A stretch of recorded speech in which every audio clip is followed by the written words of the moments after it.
Salut les amis de eSport TV, merci encore Gaël de la confiance renouvelée, merci de des likes, merci de des abonnés, merci également de baisser les commentaires, un plaisir renouvelé, chaque fois de partager une information. Mbokki Sénégalais yi fépp fu leen 14 régions du Sénégal àdduna wërngal këpp ñu ngi leen di jaajëfal ñi nekk également ci lal hôpital yi ci kër yi tëdd feebar yàlla na suñu borom fëgg seen bopp ngeen wér ak jàmm ñi nekk ci kaso yi nga xam ne erreur judiciaire ak giñ leen ñu ngeen deful moo leen fa yóbbu suñu borom génne leen fa teg leen ci yoonu dëgg ñi dëddu àdduna suñu borom xaleel àjjana fi daw si gars yi te yéexee ñu on avance ensemble dans la famille de eSport TV et dans la magie de eSport TV gars yi jaa ngeen jëf on avance tey dañuy wax ci connexion Serge Gnabry kii di Sadio Mané fi Kaiser Mané ak également kii di donc Leroy Sané ak Nagelsmann lan la gis ci li nga xam ne mooy attaque am ak fer de lance am par rapport ak ñuy jëm ci super coupe d'Allemagne bi war a doon pour Sadio Mané benn échéance bu am solo mais d'abord yéen kay bi di stade ñëw ne Bamba Dieng et Matar Sarr même situation le fait que Pirlo compte sur moi m'a convaincu loolu nag ki nga xam ne mooy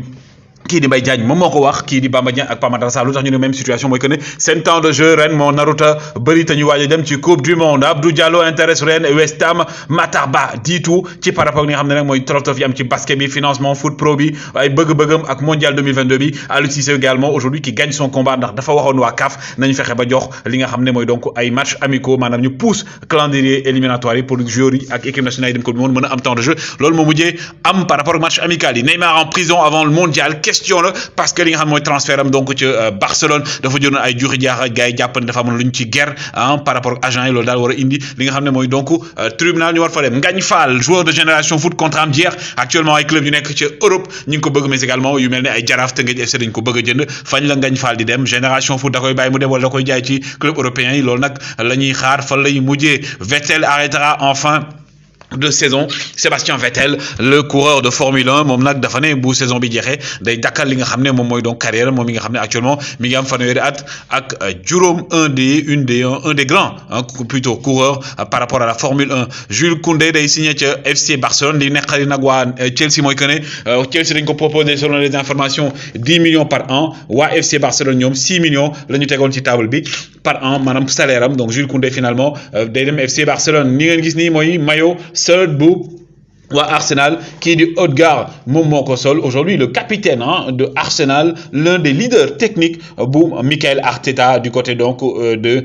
Arsenal comme on le dit donc lii nag gars yi mooy programme championnat yi kañ lay door Ligue 1 le 5 août Premier League le 5 août Bundesliga le 5 août Liga 12 août Serie A le 13 août gars yi ngeen am compétition yi donc dans les 5 plus grands championnats Premier League ak Bundesliga ak Ligue 1 ñoo bokk date Liga ak Serie A également ñoom après lay am Sadio Mané du côté de l'Allemagne avec Bouna Sarr l'Angleterre Premier League et ki nga xam ne mooy donc kii di Kalidou Koulibaly ak aussi d'autres joueurs ku ci mel ne Pape Matar Sarr ak kii di donc Edouard Ndiol Koumba Goré Mendy en France aussi il y a les Abou Diallo les Idrissa Gana Gueye entre autres ki ngeen gis ni également d'autres ñu ko présenté Gabriel Heinze donc le Toulouse et Lucas Hernandez le joueur de Manchester United en provenance de Ajax nekk xam la mën a joueur argentin la nee na kay kii mooy référence am du côté des défenseurs mais aussi référence bi nekkoon du côté de l'Atlético de Madrid par rapport ak ñëwu Cristiano Ronaldo jàppoon ne foofu baax supporters yi dem nag ci jongante yi doon am jongante xaritoo ñoom li leen def ñu ne CR7 not welcome ñu ne donc Cristiano Ronaldo n'est pas le bienvenu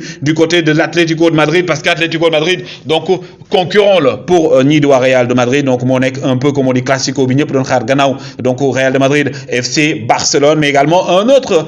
dirigeant de la Liga muy le président de la Liga di Javier Tebas nee na aujourd'hui Cristiano Ronaldo dafa war a dellu si Liga même bu fekkee ne club yi dañuy dindi ay joueurs jaay leen wala génne leen fa il faut que ñu jéem a trouver place pour CR7 dellu si du côté du championnat espagnol parce que moom dafa bëgg tous les grands joueurs tous les meilleurs joueurs ñu daal di dellu si du côté de la Liga avec la nouvelle génération de la Casablanca ñi ngi nii ñii ñooy ëllëgu donc la Casablanca dem war naa leen ëllëgu li nga xam ne FC Barcelone avec les Ansu Fati les Pedri entre autres yi ngeen gis nii nag ñoom Rodrigo ñoom Vinicius ñoom Camavinga donc gis ngeen ko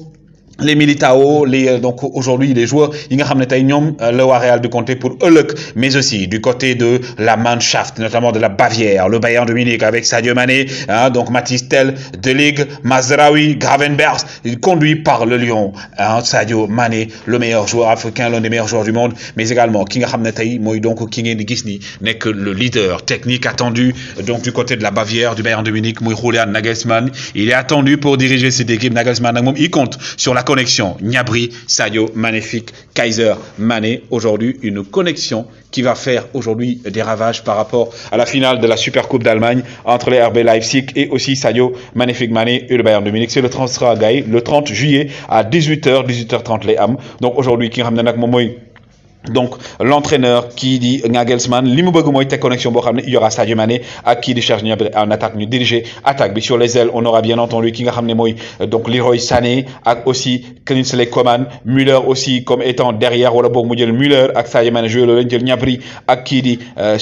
plutôt Leroy Sané wala boog Coman teg leen ci aile mais en tout cas ce qui est sûr mooy qu'aujourd'hui le Bayern de Munich compte sur la connexion Sadio, magnifique Kaiser, Mané et Serge Gnabry mais surtout également en matière de faux neuf tey fa Sadio Mané di jouer tay day nek neuf de pointe ki nga xamné moy donc Müller mën na jouer faux neuf comme Müller ni mu doon def ak ki nga xamné moy donc ki di Robert Lewandowski diko xellé diko passel. Aujourd'hui on a vu que la connexion est en train de venir ñom ñep tag nañ Sadio Mané. Aujourd'hui le jeu du Bayern de Munich gars yi xaar leen mu changer parce que Nagelsmann néna ils vont jouer un jeu imprévisible un jeu bo xamné tay ku nek mën nga dugal mais l'attaque c'est la dynamité par l'enfant de Bambali le capitaine hein? Donc l'un des capitaines de l'équipe nationale du Sénégal gannaaw Kalidou Koulibaly de Cheikhou Kouyaté. Sadio Mané fait partie des leaders mais également sa connexion avec Leroy Sané est attendue gis nañ leen sax ñom ñaar entraînement la ñuy communiquer parfois bu Sadio Mané comprendre yenn Leroy Sané moo koy wax wala ñoom Hernandez wax ko mais donc aujourd'hui entre Sénégalais parce que Leroy Sané son père a joué pour l'équipe nationale du Sénégal muy ki nga xam ne kenn dootu ko présenté moom aujourd'hui également avec Serge Gnabry.